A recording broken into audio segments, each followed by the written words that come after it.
Olá, turminha do quarto ano.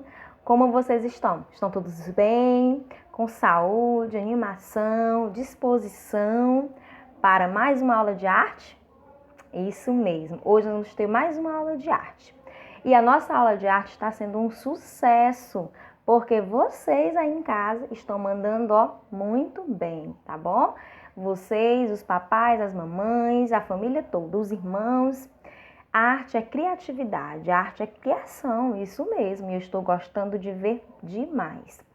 Outra coisa que vocês merecem parabéns é que eu sei que vocês estão em casa, não estão podendo sair e que vocês estão fazendo uma coisa maravilhosa, que é adequando a atividade de arte de acordo com o material que vocês têm em casa. Isso é muito bom, tá bom?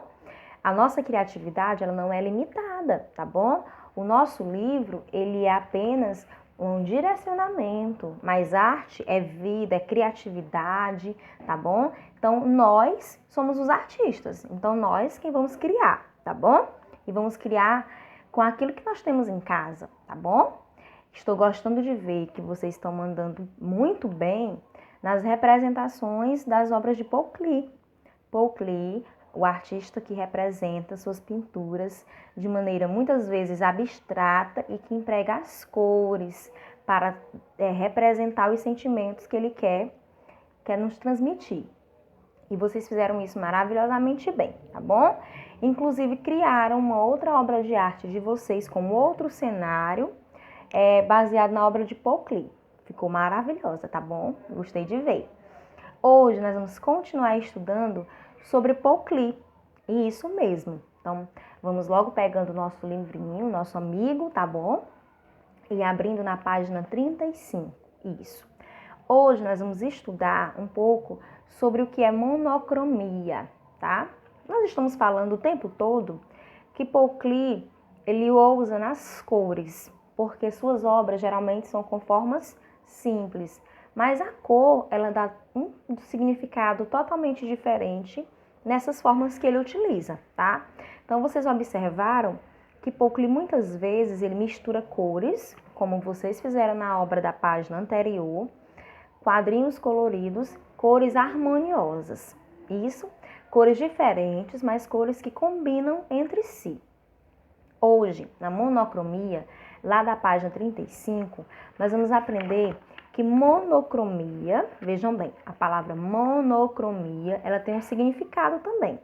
Mono é um, tá? Então, quando a gente conhecer essa palavra, vê-la em algum lugar, uma palavra que tem como início mono, quer dizer de único. Então, monocromia. Cromia vai vir de cor. Então, aqui, uma pintura monocromática ou que foi feita com monocromia, foi empregada apenas uma cor. Isso mesmo, apenas uma cor. Professor, então como que a obra fica parecendo que tem cores diferentes?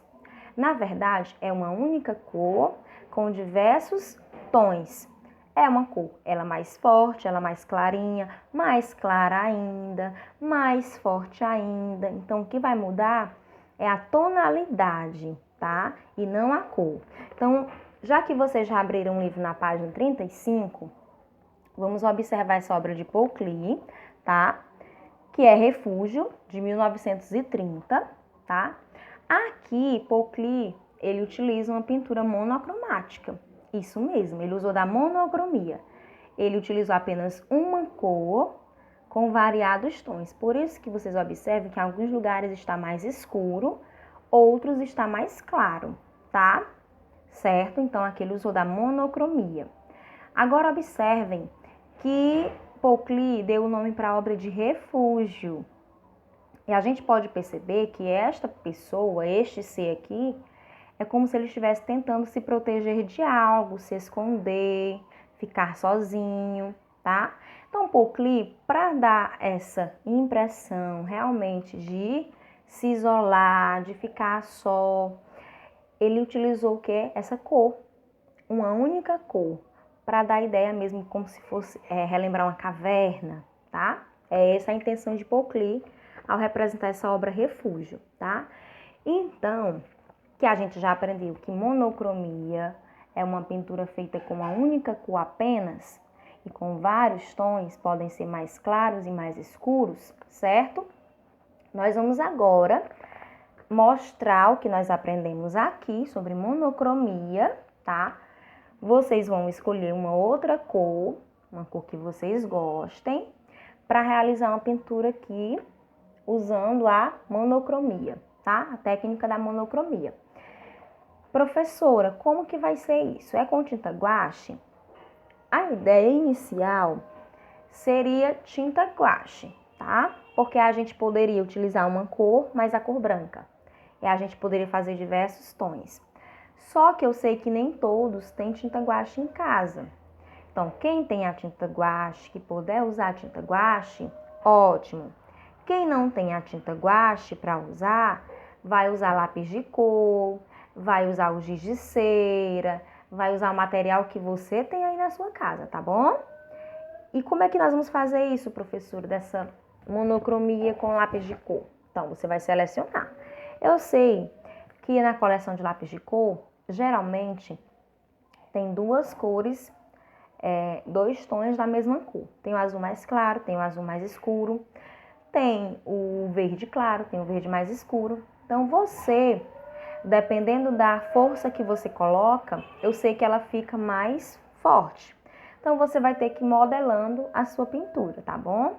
Com a força que você vai colocar, a intensidade, e também você vai poder usar os outros lápis, porque a maioria vem 2 tonalidades na caixa, tá bom? Então, você vai realizar aqui a pintura monocromática, usando apenas uma cor. Tia, sobre o que eu vou pintar? O tema é a sua escolha, a sua criatividade, tá bom? Paul Klee, ele pintou refúgio, certo? Nessa obra. Então, era um momento de medo, insegurança, incerteza, que é isso que é representado na obra de Paul Klee. Nós estamos vivendo um momento muito...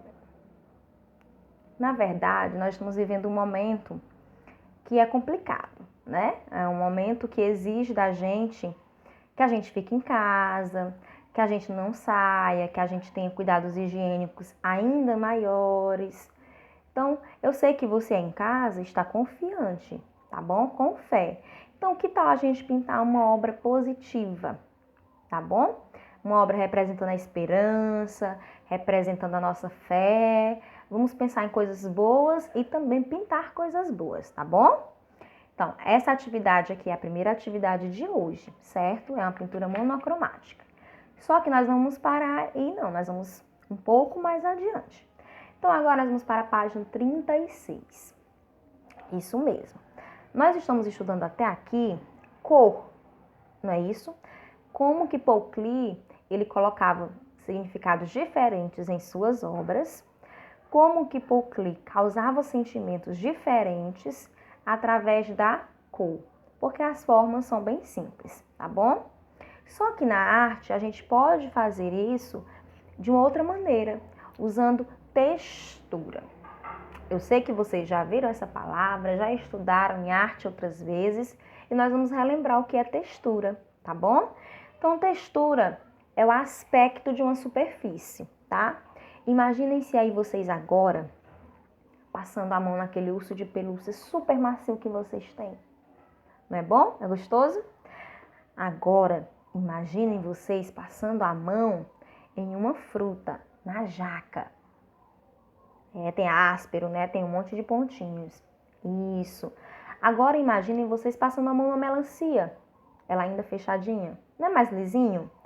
Então, a textura diz dessa superfície que a gente, quando toca, sente diferença. Ou sente, né, altos e baixos, relevo, ou sente pontinhos, ou sente liso, áspero, macio, tá bom? Agora imaginem vocês passando a mão numa parede só rebocada com cimento. Ela vai ter um monte de pedrinhas pequenininhas, a gente vai sentir aquela textura diferente. Então, textura é o aspecto de uma superfície, tá bom? E é isso que nós vamos estudar aqui na página 36. Então, coloquem o livro de vocês aí, ó. Trabalho com textura. Isso mesmo. Então, nós já sabemos o que é textura. E nós já sabemos que o homem, Desde a antiguidade, ele se preocupa em produzir meios para a sua sobrevivência. E aí o homem, ele descobriu que os objetos, a natureza, as plantas, as flores, as folhas, as pedras, as rochas, elas têm textura diferente, porque quando ele tocava, ele sentia algo diferente, certo? Então vamos imaginar, por exemplo, nas folhas da árvore. Elas verdinhas, elas têm um aspecto de um lado e do outro lado ela tem um aspecto das linhazinhas, das marcas. Quando elas ficam secas, elas têm outro aspecto, quando a gente pega. Aquilo a gente chama de textura, tá? Que é o que nós estamos estudando agora. Então, a gente já sabe que textura é o aspecto de uma superfície, e lá no livro de vocês tem dizendo, certo? Que é quando a superfície ela pode ser lisa, áspera, ondulada, rugosa ou macia, tá? Alguns exemplos, certo? E essa textura ela está muito relacionada com o tipo de material, tá bom? Por exemplo, o tecido da minha farda, ele é macio, tá? Mas se fosse uma roupa de lã, não teria essa mesma maciez, tá bom? Então depende muito do material que foi utilizado. Então nós temos dois tipos de textura, tá? A primeira, que está aí no livro de vocês, são as texturas naturais ou orgânicas.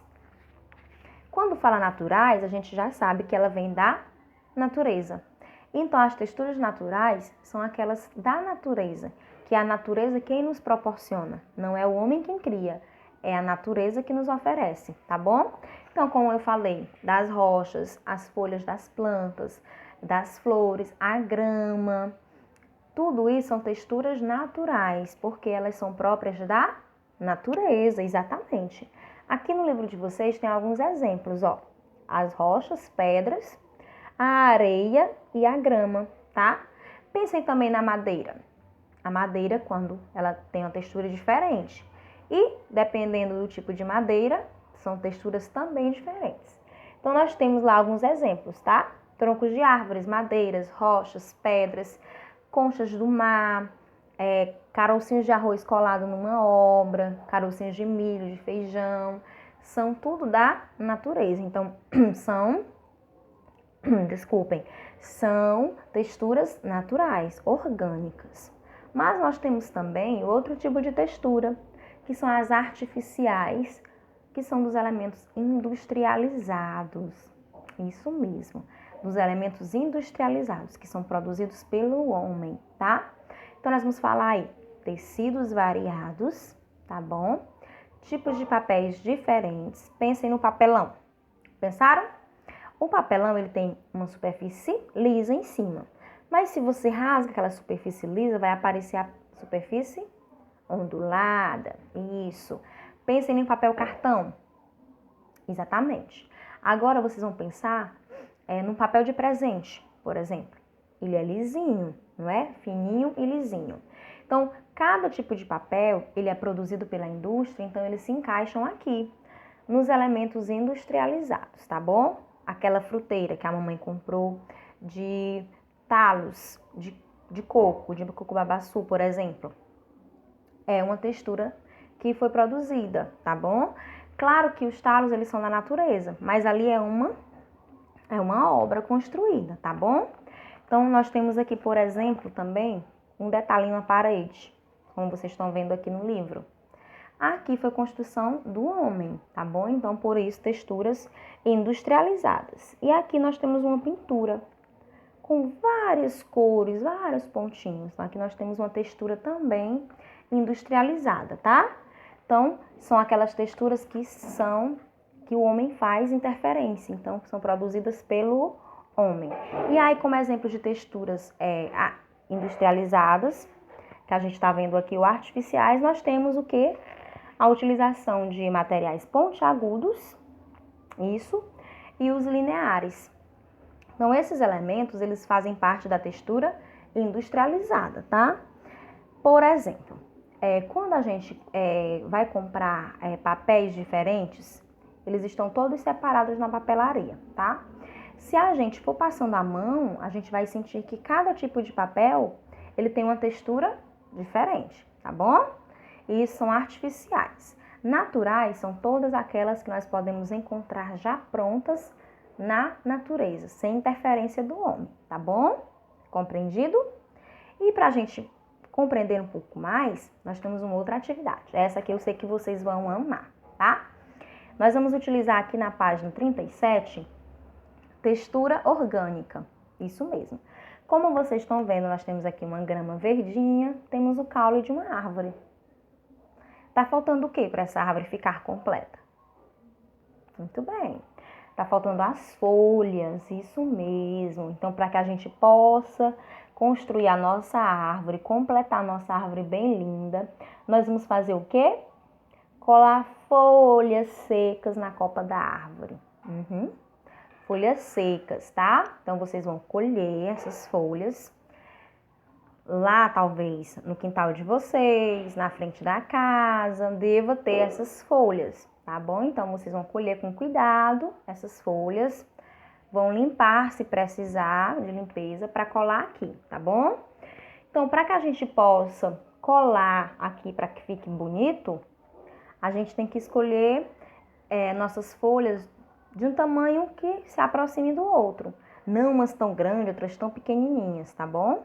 Vamos escolher folhas como se elas tivessem o mesmo tamanho ou pelo menos se aproximassem de tamanhos parecidos, tá bom? Para que a gente possa colar aqui para ficar bonito.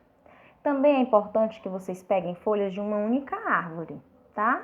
Para ficar igualzinho, ficar bonitinho, tá bom? E aí vocês vão colar aqui, certo? Nessa colagem, vocês vão poder colar preenchendo toda a folha do livro de vocês. E aí vocês vão estar usando textura orgânica, que é a textura natural, tá bom? Espero que vocês tenham compreendido a nossa aula de hoje. Realizem as atividades com empenho, dedicação, do jeito que vocês estão realizando até aqui, tá bom?